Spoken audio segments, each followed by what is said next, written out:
to Rob Howard here at the IATEFL conference, the 53rd conference of IATEFL in Liverpool. Lovely to have you, Rob, as we know that you're very, very busy on the net as well as actively involved in everything around IATEFL. What is your latest project? Well, lately I've been working with the BESIG, of course, the joint committee for the website and for social media and all our online. And we have an exciting lineup going on in Poland for the local BESIG, and then we have our future BESIG event coming up later on in the year. To mention the date? In May 11th in Krakow, we're doing IATEFL Poland BESIG. And then in October, we will have the official announcement will be made soon, but will be the IATEFL BESIG in Berlin, October 11th, 12th, and 13th. And then IATEFL Poland in September in Gdansk, where I live. And that keeps me very busy, working with Business English, and we love doing that for IATEFL. And you recently also were actively involved in Kuwait. Yeah, I just got back. I did a few talks in Kuwait and was on the panel for Kuwait TESOL, and it was a wonderful place, my first time there. And the U.S. State Department got me a grant and sent me in. We did touch and go this year, wasn't it? Yeah, it was questionable. It was up until 3 days before I knew that when the government opened back up, I was able to go. But it was great, and we did EFL talks, and we were happy to have you part of that. We did that live, and we had a panel discussion, and that was interesting. And great organization there, and it was fun. And if people want to see you, Rob, where are you going to be at IATEFL? Well, this time, this is my fourth IATEFL, so I keep pretty busy. Of course, I have the booth again this year. This is the third year for the independent authors and publishers. And Thursday, I'm doing a talk with the BESIG Showcase about how to survive as an independent author and publisher. And then Thursday night, I've been invited to do a Pecha Kucha. Oh, lovely. So I'm looking forward to that. And I've been told by one of your committee members that it was very funny because she's already seen it. And so I'm looking forward to that. And you'll see me wandering around here for the next few days. I love it here. Now, I know that for the independent publishers, you are one of the main people who's keeping a group together to form kind of a force, yeah? Yep. And what is your take? The original idea, when it started with a conversation in Ecuador when I met Dorothy Zamak, and we started talking about how it would be nice for independent people like us to get together and be able to have a booth at a conference, but it was way too expensive. And we said we should come up and make a group and talk to IATEFL and TESOL. And actually, we first approached TESOL, and they said, we'll think about it. And I said, since I put this together, let me talk to IATEFL. And we sent it into IATEFL, and Marjorie Rosenberg was great. She was, at the time, she helped champion it. And they decided to give us a break and help get us in here as the independent authors and publishers, and 4 of us started out.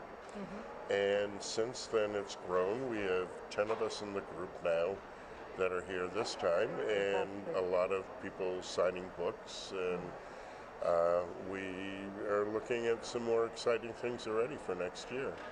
So.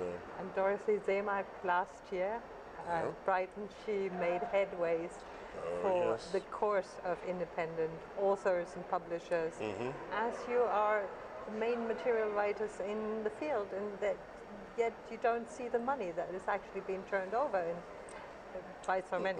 Yeah. Well, this is the thing. The nice thing about being an independent is we're not so concerned about the money as much as the project. Right. And it's nice because we've been approached by a lot of mainstream um, publisher writers.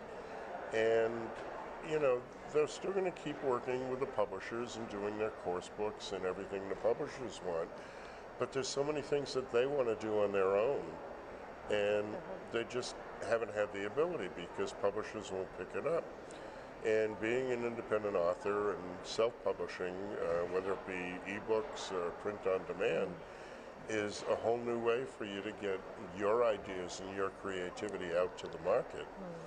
And of course, you know, we're not getting rich yet, but it's picking up. And this is one of the things we're trying to do, is to get people to look to us when they're looking for source material, because we're the people that are out there doing it every day. And it's an empowerment of the materials writer, definitely. Yeah. Yeah. Yeah. And this is what we heard in the opening keynote today. There's a lot of empowerment really needed on behalf of teachers and writers. Is there anything else, Rob, you would like to share with the audience? Well, I think it's a great location. They really have done a great job. And, you know, as I said, this is my 4th time. And they just seem to be getting better and better every year. And this is a great location. The organization is great. And I love what you guys have been doing with DEFCON. That's the new name, right? Digicom is the Digicom now, sorry. And you know, it's I really like the webinar series, and hope one of these days I'll join you with the webinar series. Fantastic. Well, Rob, we really value your contribution to the organization, and thank you very much. And upcoming next interviews. Did you ask, because I wasn't here, did you ask him about the future directions of BLT? Oh, you see one of those. Sorry, I didn't. Everybody who isn't like IATEFL is in the future directions now. Okay, then I'll ask that again. So with him, it could be the future directions of publishing. Yeah. I'll use that separately for something else. Okay. What? One question I would like to ask you: where do you see the future of self-publishing? Which direction is it going? Well, I really think that self-publishing is going to grow, and we're really going to be the future here on the floor. If you notice, the large publishers, there's so many conferences out there, and there's so many different directions, and money's getting tighter and tighter every year for them. And they're not doing the huge stands that they used to do, the huge sponsorships. And I really see that what's happening in the future is the self-publishers are going to come up, while the regular publishers pare back a bit, and it's all financial.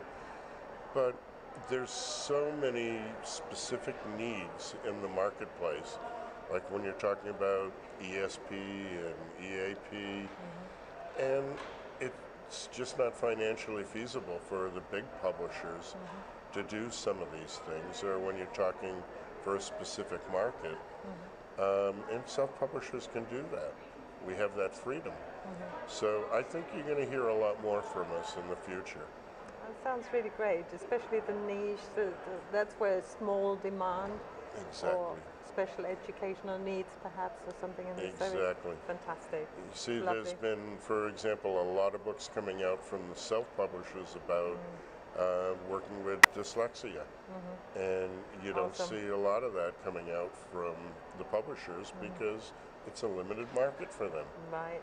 And, you know, it's like anything in education. There's all little specific things we have to deal with. And, you know, we're the people to turn to. Thank you very much. Here's Rob Howard from IATEFL in Liverpool. Thank you very much for your contribution towards the trade. Thank you.